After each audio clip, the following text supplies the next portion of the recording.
Баршаңызға сәлем. Бүгін осылай безелі, сүзбелі, дәмді бәліш дайындаймыз. Ол үшін ұнымызға разрыхителімізді салып, үй температурасындағы майымызды салып, қолымыздың көмегімен осылай крошка етіп аламыз. Оның үстіне қантымызды саламыз және 2 жұмыртқаның сарыуызын қосып, жұмсақ қамыр илейміз.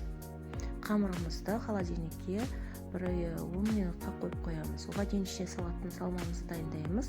Творогқа қантымызды, 2 жұмыртқамызды және 1 қасық қаймағымызды саламыз. Қаймақ болмаса, ол аса қажет емес. Барлығын жақсылап блендермен немесе вилкамен жақсылап езіп аламыз. Осындай сұйық болуы керек. Енді холодильниктен қамырымызды алып, қолымыздың көмегімен барлығын біркелкі етіп жайып шығамыз және салмамызды құямыз. Қызып тұрған пешке жарты сағатта пісіріп аламыз. Оған дейін үстіне жаңа безесін дайындаймыз. 2 жұмыртқаның ағуызына ванилинді қантты қосып, миксермен жақсылап қанты ерігенше араластырып аламыз. Піскен бәлішіміздің үстіне осыны ағуызды жағып, тағы да пешке 10 минутқа қоямыз.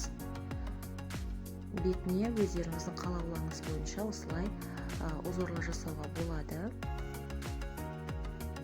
Міне дайын болды. Енді осылай бетін ашық күйде, аздап ашық күйде тағы да бір 10-15 минут немесе толықтай суығанша қойсаңыздар болады. Өте дәмді, нәзік болып шығады. Міндетті түрде